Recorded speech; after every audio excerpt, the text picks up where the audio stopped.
लायूं निभायूं वो इहा रीत साजी, लायूं निभायूं वो इहा रीत साजी, लायूं निभायूं वो इहा रीत साजी, लायूं निभायूं वो इहा रीत। हो खुदी कंधुक पायूं, हो खुदी कंधुक, हो खुदी कंधुक पायूं पक्की प्रीत साजी, लायूं निभायूं वो इहा रीत साजी, लायूं निभायूं वो इहा रीत। खुदी कंधुक पायूं, हो खुदी कंधुक पायूं, हो खुदी कंधुक पायूं पक्की प्रीत साजी, लायूं निभायूं वो इहा रीत साजी, लायूं निभायूं वो इहा रीत साजी।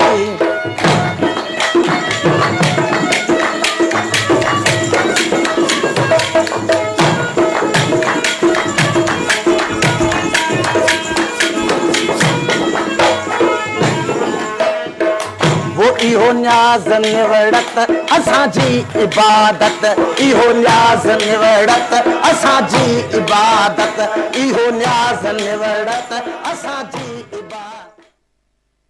इंसान ज़ात जी तारीख़ जिथे जंग ऐं जदल, नशे, फ़साद, खून ख़राबे जे दास्तान सां भरी पई आहे, उते फितरी हुस्नाकिन सां गॾु सच, सूंहं, इल्म ऐं ॾाहप जो हिकु हसीन संगम पिणु आहे। असांजे मजमूई इर्तिकाई सफ़र में जिथे फ़िरौन, नमरूद, अबू जहल, यज़ीद, हलाकू ख़ान, औरंगज़ेब, आलमगीर जा किरदार आहिनि, उते सुकरात, महात्मा बुद्ध, ईसा मसीह, हुज़ूर करीम सल्लल्लाहु अलैहि वसल्लम, इमाम हुसैन, मंसूर हिलाज, मखदूम बिलावल, शाह शहीद ऐं लतीफ़ साईं जहिड़ा बुलंद किरदार, ॾाहप जा भंडार, रोशनी जा उञाण पिणु मौजूदु आहिनि, जिन हुस्न इख़लाक़, मुहबत ऐं प्यार जी ॻाल्हि कई आहे। उन्हनि किरदारनि इंसान खे ऊंदाहिनि गारुनि मां कढी सिज जी रोशनी में आंदो ऐं ख़ल्क़े आदम अलैहि सूरत जे मज़दाक़ बनायो। ॾाहप, सच, सूंहं ऐं सुरत जे इर्तिका में सरज़मीन सिंध जो बि तमामु वॾो किरदारु आहे। वहदत जी रचना, मोन जे दड़े जी तहज़ीब ऐं हिन ख़िते जे ख़मीर में मौजूदु बेपनाह इंसान दोस्ती ऐं मुहबत हिन जे शानदार माज़ीअ जा चिटा मिसाल आहिनि। सिंध जे तारीख़ जो अवाइली दौरु के क़दुरु नामालूम आहे, सवाइ किन एकड़ ॿेकड़ तज़किरनि जे को बि मुफ़सिल लेख साम्हूं न आयो आहे। सिंधी क्लासिकी या ईअं चइजे त सूफ़ियानी अदब में बि क़दीम दौर जी का बि लिखत साम्हूं न अची सघी आहे। वेझड़ में हिंदुस्तान जे कंहिं मुठ मां काज़ी कादन जे कलाम जे ज़ख़ीरे जो हथु अचणु इन ॻाल्हि ॾांहुं ध्यानु छिकाए थो त ईअं कंहिं नामालूम या ग़ैर मरूफ़ हंध तां मुमकिन आहे कि अहिड़ियूं कड़ियूं मिलनि जेके सिंध जी क्लासिकी अदब ऐं तारीख़ जे तसलसुल खे ॻंढे हितां जे शानदार माज़ीअ जी का सूधी ख़बर चार ॾियनि।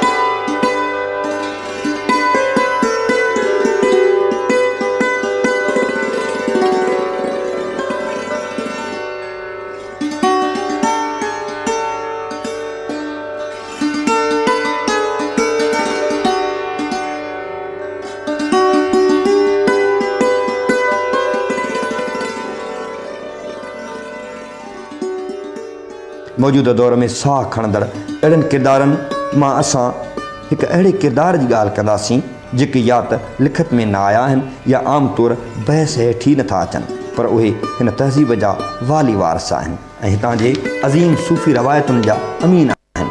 उहे किरदार पंहिंजे इख़लाक़, मुहबत, कलाम वसीले असांजी तहज़ीब, सक़ाफ़त ऐं इज्तमाही सोच जी तर्जुमानी कनि था ऐं उन्हनि आदर्शनि खे खणी हलनि था जिन जी पालना काज़ी कादन, शाह करीम, लतीफ़ साईं, शाह शहीद, सामीअ सचल पारनि कई आहे। उहे सबाझा ऐं निहायती सुरत भरिया किरदार आहिनि। लतीफ़ चवाणी, पंज कणी, लिका भुणनि लोक में, उहे आदेसी बिना कंहिं लोभ लालच, पुठ भराई ऐं दाद जे पंहिंजी हस्ती मथां फ़र्ज़ु सम्झी रोशनियूं फैलाईंदा रहनि था।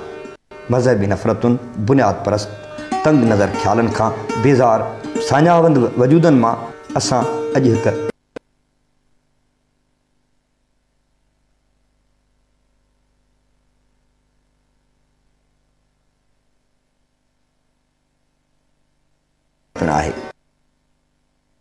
सन 1964 ज़िले सांगड़ में शदादपुर ऐं खॾड़े खे मिलाईंदड़ लिंक रोड ते बरहून सां लॻ हिकु नंढड़े ॻोठड़े मोहम्मद अली बोदाणी में थियो।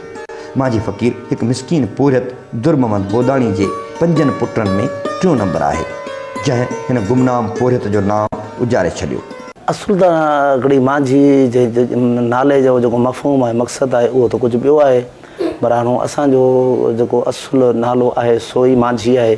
पोइ फ़क़ीर त वरी जेॾी महिल असां हिन रंग में आयासीं त पोइ वरी फ़क़ीर कोट चढ़णु लॻासीं, पर माइटनि जो नालो ई रखियलु असांजे मांझी। दुरमहमद बोदाणी माली तौर बिनहई मिसकीन हो ऐं महिनत मज़ूरी करे बचनि लाइ गुज़रान मुहैया कंदो हुयो। मांझी फ़क़ीर नंढपिण में फरही खणी स्कूल वञणु शुरू कयो, पर कुझु माली हालतुनि ऐं तबियत में फितरी हलचल हुअण करे 2 दर्जा बि पूरा न करे सघियो ऐं स्कूल छॾे ॿकरियूं चारणु लॻो। झंग में ॿकरियूं चारींदे वाह जे कप ते कलाकनि जा कलाक फितरत जे नज़ारनि, पाणी जे वहकरनि ऐं पखियुनि जे ॿोलियुनि में पाण विञाए वेहंदो हो ऐं ॿकरियूं माण्हुनि जे ॿनियुनि ऐं फ़सुलनि जी भेल कंदियूं हुयूं, जंहिं करे रोज़ का न का शिकायत लॻी रहंदी हुई। अवाइली तौरु नुंहुं पढ़णु ऐं लिखणु बि संदसि महबूब मशग़ूलो रहियो ऐं पंहिंजे चाचे जी सोबत में रहंदे के क़दुरु मज़हबी ख़्याल पिणु हुअसि। हिकु ॾींहुं हिन नंढड़े फ़क़ीर पीउ खे लतीफ़ साईं जे मेले ते साण वठी हलण लाइ चयो। उन वक़्तु संदसि उमिरि 13-14 साल मस हूंदी जो वालिद सां गॾु लतीफ़ साईं वटि हाज़िर थियो। लतीफ़ साईं जी बारगाह में उन हाज़िरी संदसि ज़िंदगी में हलचल मचाए छॾी। पाण अॼु बि उहा ॻाल्हि कंदे अखियूं आलियूं करे वेहे थो त कीअं लतीफ़ जे ज़रिए में निहारींदे अजाया ख़्याल अची रहिया हुआ ऐं अचानक कंहिं ग़ैबी इशारे ते पाण छिरकिजी वियो। वापसि त मोटियो, पर हाणे हू आम ॿारु न रहियो हुयो। ॿकरियूं चारण खां बस कयईं ऐं झर झंग में ईअं भटकणु लॻो। ॿकरी विकिणी कंहिं मंगणहार खां बाजो वरितईं।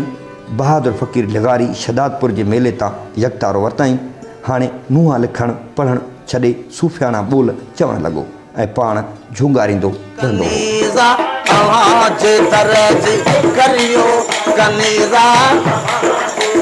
मौला करियो कनीज़ा आवाज़ दर्द अंगाड़ा बोहारी कबूल फैसल आवाज़ आशिक आवाज़ आशिक हजार अग भी कुठो हाँ आवाज़ इश्क में मखदूमा सरमद मंसूर बन जी अग भी कुठो हाँ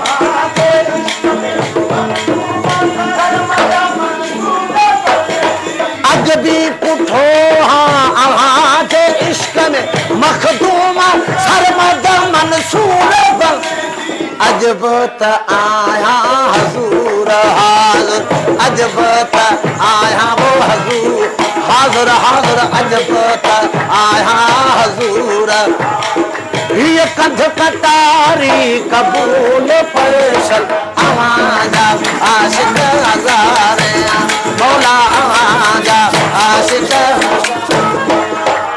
अजा तो सुहिणा सिरड़ो निमाए तबल तबूरा ही आवाज़ बजाए अजा तो मौला